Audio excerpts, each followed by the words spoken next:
Beneath the surface of the Atlantic Ocean, life is not random. It moves through an invisible order shaped by hunger, instinct, and power. Every fish, from the smallest drifter to the strongest hunter, holds a place in this ocean structure. At the base of this living system are the small sardines and plankton that turn sunlight into movement, movement into energy, and energy into survival. The first rule of the Atlantic Ocean is simple. Those who cannot stand alone must survive together. This is where the hierarchy begins, not with a single ruler, but with countless levels of pressure from above and below. Above the smallest fish rise the hunters of speed, built to test the weak, separate the slow, and keep the ocean moving.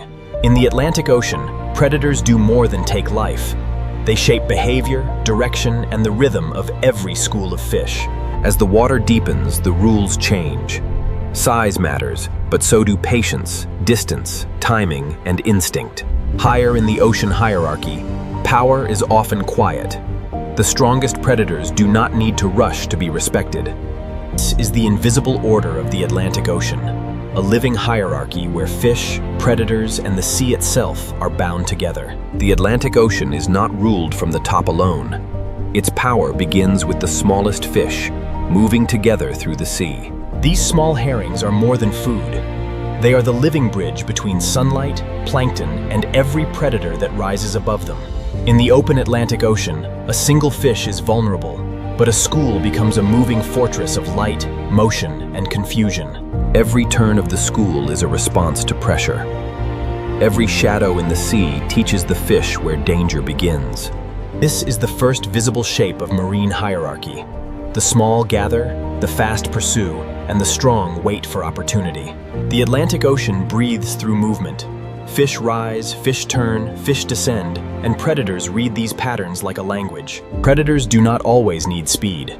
Sometimes the ocean rewards patience, distance, and the ability to sense weakness before it appears. Each depth of the Atlantic Ocean has its own order. The sea separates fish by size, speed, hunger, and the risks they are built to survive. The strongest hunters in the Atlantic Ocean do not always strike. Their presence alone can change the direction of every fish around them. From this invisible pressure, the Atlantic Ocean builds its structure. Small fish below, hunters above. In the Atlantic Ocean, hierarchy is not always seen in violence. Sometimes it is seen in the way fish change direction before danger arrives. Every layer of fish responds to the one below and the one above, creating a living chain of reactions across the sea. The school survives because it moves as one, turning thousands of small fish into a single shifting body inside the Atlantic Ocean. Predators read the ocean through weakness, spacing, and rhythm.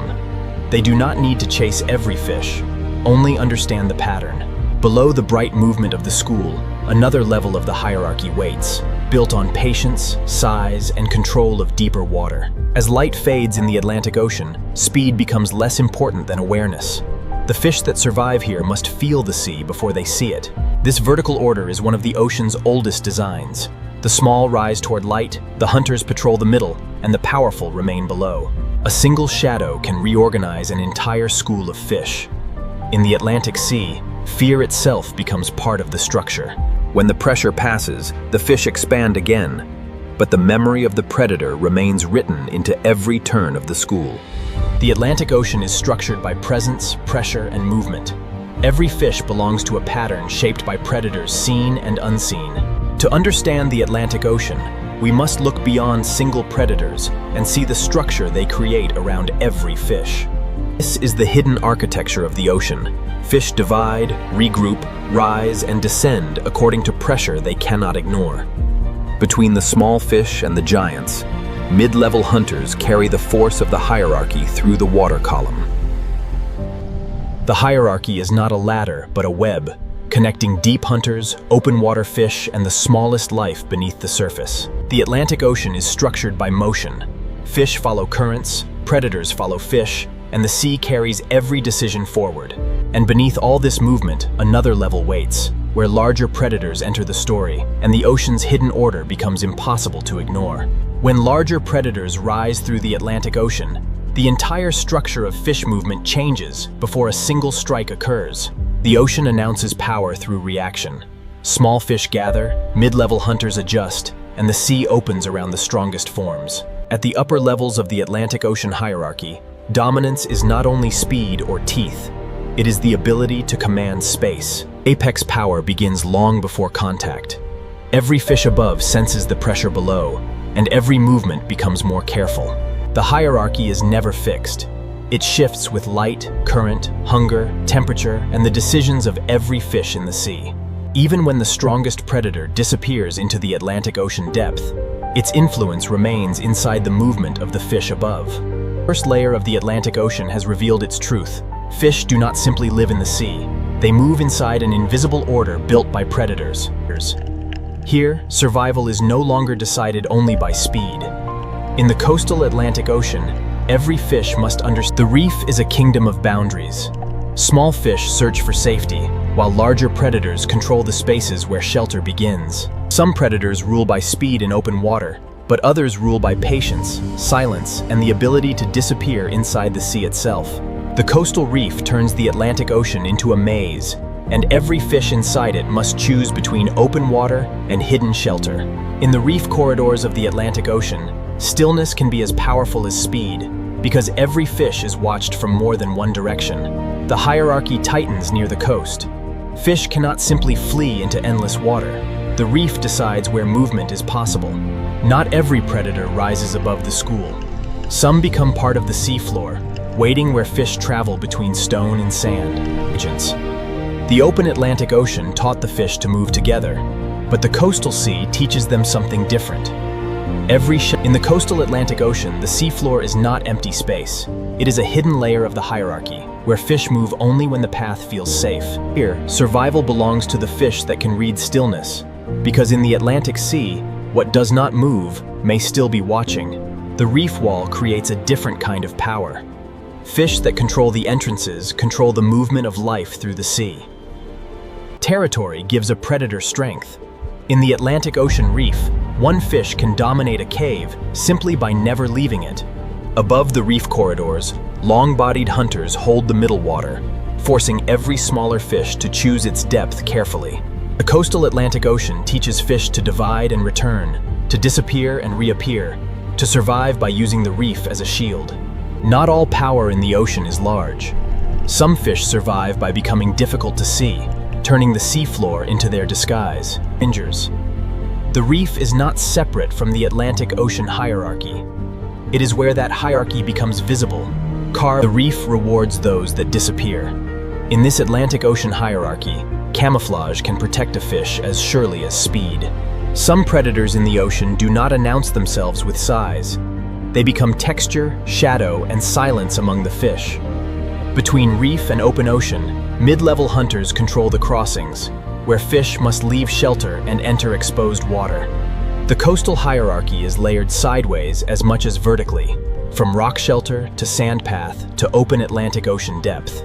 On the seafloor, stillness becomes strategy, and fish moving across open sand must pass through a zone where the reef offers no cover. Even beauty in the Atlantic Ocean has structure.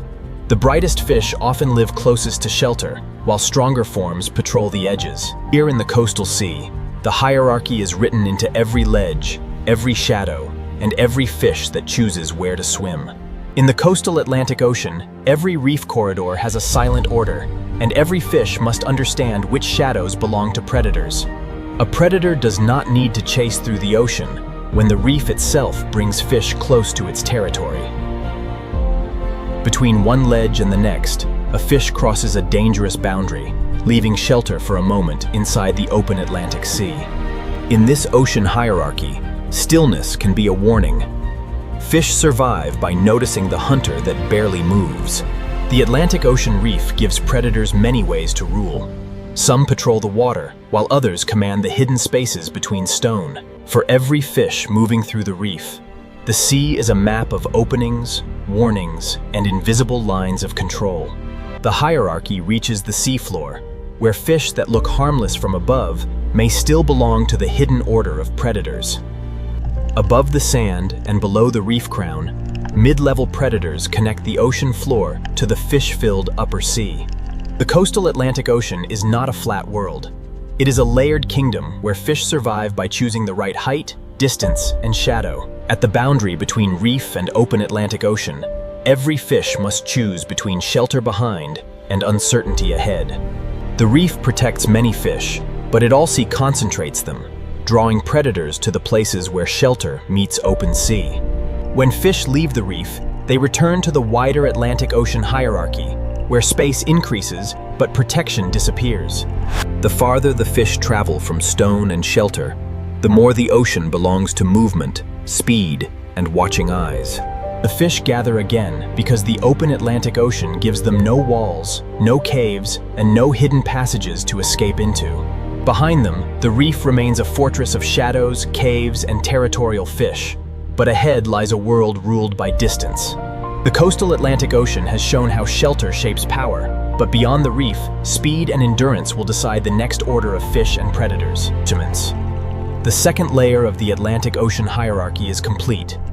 Reef, rock, shelter, and territory have shaped. Beyond the reef, the Atlantic Ocean becomes a world of distance, where every fish must survive by speed, endurance, and formation. In the open sea, there is nowhere for fish to hide. The ocean itself becomes the arena, and movement becomes protection. The open Atlantic Ocean rewards those built for motion. Fish survive here by reading speed, distance, and the direction of every shadow. Here, mid-level hunters rise into a new kind of power, not from shelter, but from muscle, stamina, and the ability to follow fish across endless sea. The hierarchy of the open Atlantic Ocean is built in motion. With small fish above, faster hunters below, a school of fish changes shape before danger reaches it. Because in the open ocean, survival begins with sensing pressure early. When fish stretch into ribbons, spirals, and walls, they are not moving randomly. They are answering the invisible force of predators around them. In the Atlantic Ocean, speed creates rank. The fish that can follow the current longest often rise higher in the open sea hierarchy. Beneath the Silver School, hunters calculate distance with every movement, using the ocean's space as part of their strategy. The open Atlantic Ocean has no walls, but it has rules. Fish gather, hunters follow, and the fastest live. In the open Atlantic Ocean, fish survive not by hiding, but by staying together, moving faster, and reading the sea before danger closes in. Endurance is a form of power in the ocean. The hunter that can follow the fish longest can shape the direction of the entire school. Every turn in the fish school is a calculation, balancing the pressure below with the changing light above the Atlantic Ocean. When faster hunters move through the open sea, the smaller fish tighten their formation, turning fear into structure. Some open ocean predators rise through the hierarchy because their bodies are shaped for speed, pressure, and sudden direction changes among fish. The open sea looks empty from above, but beneath the surface, fish are arranged by power, stamina, and the constant pressure of pursuit. The deeper hunters conserve strength, allowing the fish above to reveal weakness through spacing, hesitation, and broken rhythm. The faster the ocean moves, the clearer the hierarchy become. Fish gather, hunters align, and the deep Atlantic Sea speed creates pressure from below, and the fish above answer with tighter movement, brighter flashes, and sharper turns. When the ocean offers no shelter, division becomes strategy. Fish split, curve, and return before the hunters can control the whole school. The strongest open ocean fish do not waste energy. They follow the pattern, wait for separation, and let the sea reveal weakness. Light protects nothing by itself. Every fish near the surface is still connected to the deeper hierarchy moving beneath the sea. Some predators rise from depth like silent blades, reminding the fish that speed can come from below as suddenly as from beside them. The open sea has revealed its law. Fish survive through formation, while hunters rise through speed. In the open Atlantic Ocean, speed is not only movement, it is a language spoken by every fish and understood by every hunter. The albacore tuna hunters do not rush. They let endurance become pressure, forcing the mackerel above to spend energy with every turn. Beneath the fish and the endurance hunters, another kind of speed waits, built for sudden acceleration inside the Atlantic Sea. The open ocean hierarchy stacks speed upon speed. Small fish flee, tuna-like hunters follow, and deeper predators wait for the pattern to break. A sharp turn can save thousands of fish, but it can also reveal which part of the school is weakest. Predators shape the school even when they disappear. Their pressure remains inside the movement of every fish. Near the surface of the Atlantic Ocean, fish use light as confusion, flashing together until one body becomes thousands of mirrors. The fish cannot remain near the light forever. The Atlantic Ocean pulls them between brightness and depth, safety and pressure. As the fish descend, the hierarchy tightens again, bringing speed, endurance, and deeper predators into one powerful Atlantic Ocean system. As the fish enter deeper water, the open Atlantic Ocean begins to reveal a higher level of pressure, where speed alone is no longer enough. The fish now move between two kinds of hunters, those that follow with endurance and those that wait with deeper authority. This is where the open ocean race meets the next level of authority, where fish no longer respond only to speed, but to dominance. Above, fish survive by movement. Below, the Atlantic Ocean begins to reveal predators that do not. At this level of the ocean, power is quiet. Every fish above feels the presence of a predator built to command distance. In the Atlantic Ocean, dominance is not always a single moment. It is a constant pressure spread across depth, current, and every school of fish. Different predators rise in different ways. Some use speed, some use strength, and some use the patience to move through the ocean without fear. For the fish around it, the message is clear. The shape of a top predator can reorganize the sea before anything happens. Even strong fish must respond to stronger forces. In the Atlantic Ocean hierarchy, rank is always tested by what moves beneath. Some apex hunters combine speed with authority, rising from the open sea race into the higher structure of Atlantic Ocean power. The fourth layer begins here, where fish no longer face only speed, but the presence of predators that can reshape the entire Atlantic Ocean around them. At the highest levels of the Atlantic Ocean hierarchy, predators no longer follow the fish alone. They shape the entire space around them. Every fish in this water reads the predator's path, because one movement from a dominant hunter can change the direction of many lives. Apex predators create distance without needing to strike. In the Atlantic Ocean, fear becomes a map that every fish follows. Where one dominant predator fades, another may enter, reminding every fish that the ocean's highest order is never empty. Some predators dominate through certainty, moving as if the sea belongs to them, and every fish around them already knows it. The strongest hunters do not only take space, they reorganize it, forcing fish above, beside, and below to choose new positions. Speed still matters at the top, but here it becomes more than chase. It becomes control over when and where fish must react. The Atlantic Ocean stacks power in layers, and every fish between those layers must survive pressure from more than one direction. At the apex level, the Atlantic Ocean becomes quieter, because every fish already understands the meaning of a dominant shadow. The strongest predators do not need to fill the ocean with motion. They create order by forcing every fish to measure space. A shadow at this level of the Atlantic Ocean is not only a shape. For smaller fish, it is a command to move, tighten, or disappear. In the Atlantic Ocean, the largest predators do not only occupy space, they change the meaning of space for every fish around them. When a greater presence enters the ocean depth, even powerful hunters adjust, and the fish above move inside a larger circle of caution. Apex power can be calm. In the Atlantic Ocean, dominance is sometimes shown by the way smaller fish clear a path before the giant arrives. The hierarchy is not a simple crown. It is a shifting balance where fish, sharks, and larger hunters constantly measure one another. Distance. From this distance, the Atlantic Ocean reveals its structure clearly. Small tropical fish near the light, every layer depends on the next. The fish feed the hunters shape the fish, and the giants connect the upper sea to the depths. At the edge of deeper water, fish become more careful, because the Atlantic Ocean hides power where light can no longer explain what moves. The Atlantic Ocean is not ruled by one creature alone. It is structured by relationships between fish, hunters.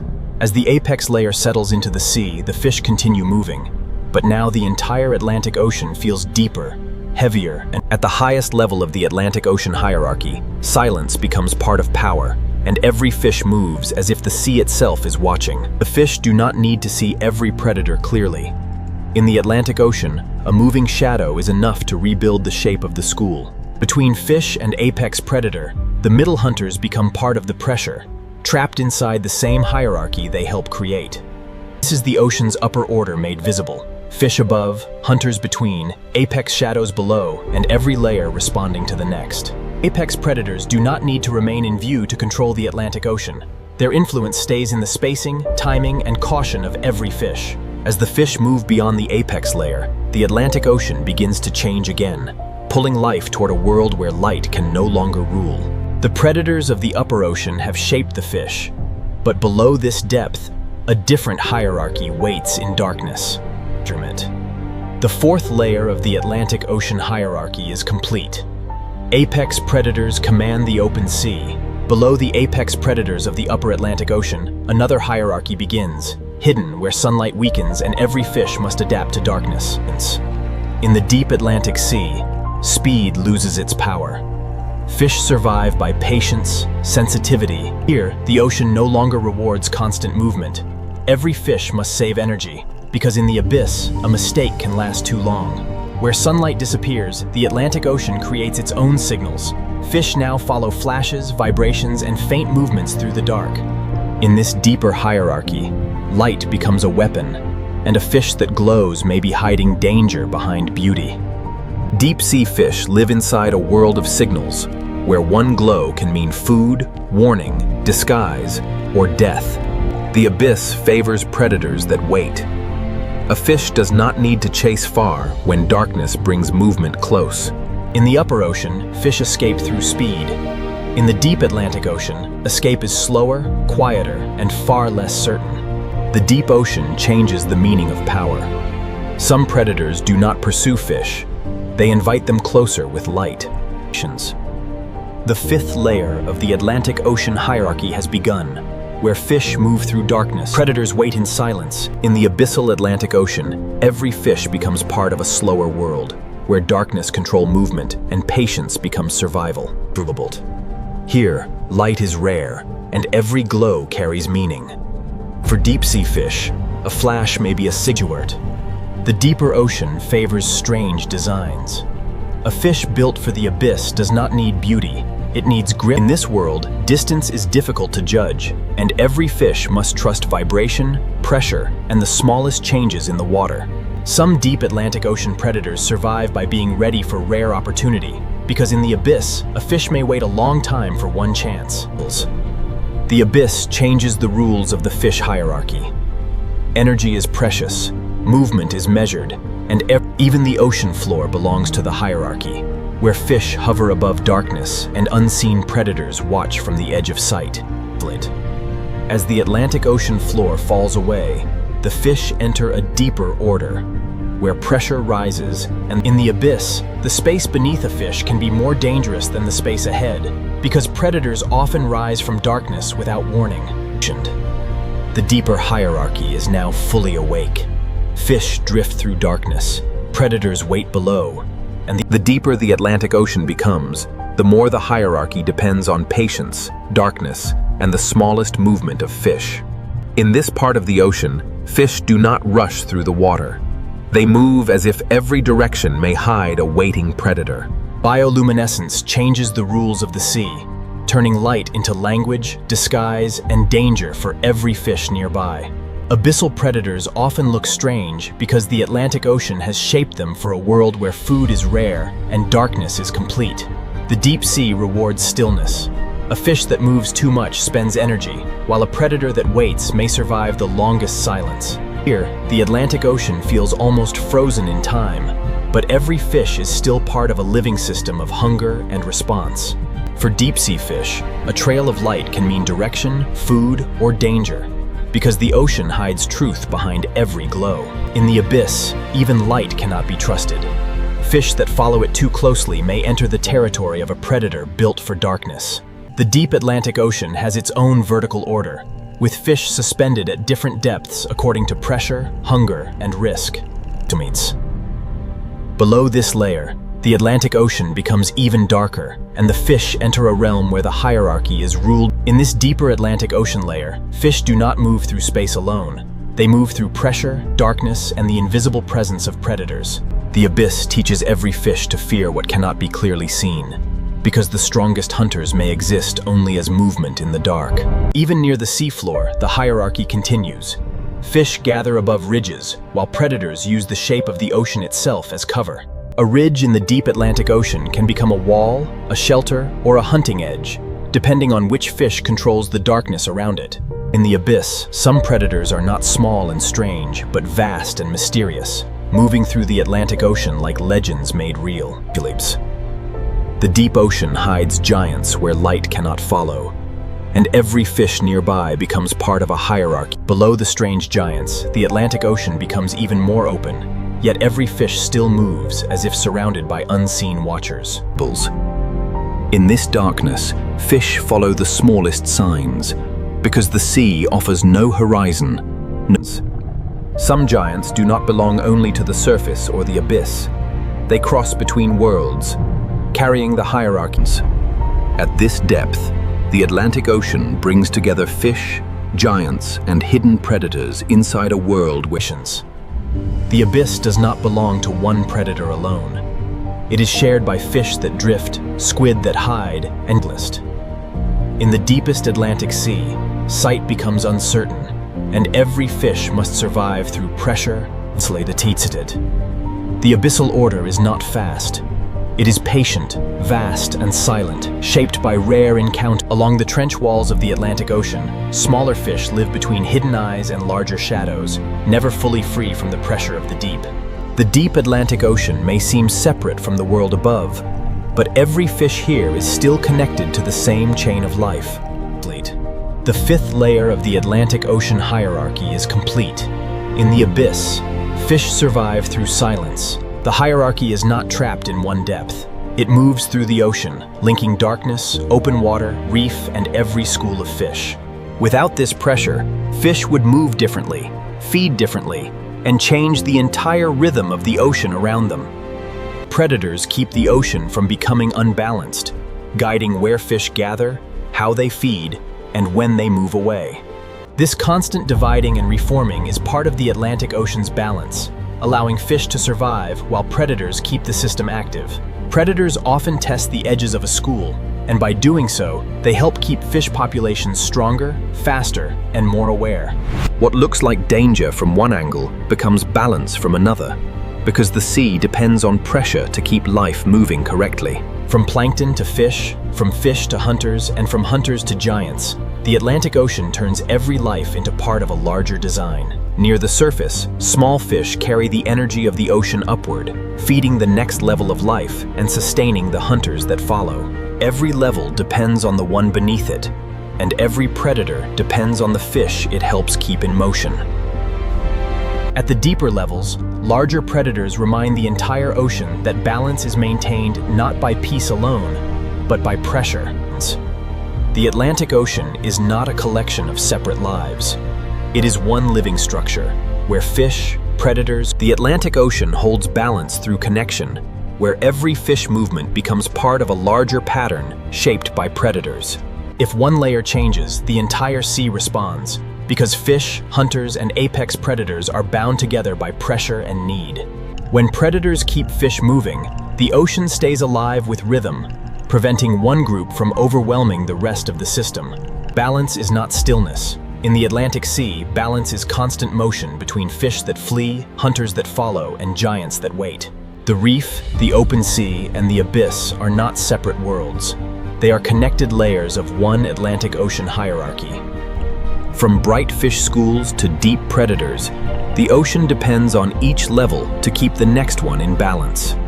Every curve of the school shows the influence of what lies beneath, because no fish in the Atlantic Ocean moves outside the reach of the hierarchy. The strongest predators protect balance not by ruling alone, but by shaping the behavior of every fish and hunter around them.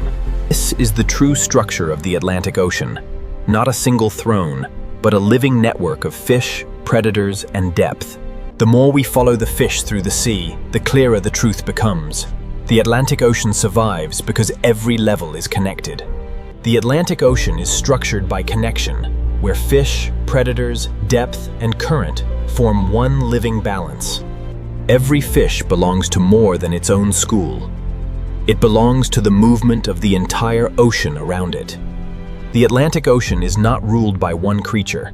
It is held together by the endless relationship between fish and the predators that shape them. To understand this sea is to understand balance. Every fish matters, every predator has a role, and the Atlantic Ocean is alive because no fish, no predator, and no depth exists alone. Everything is connected by movement.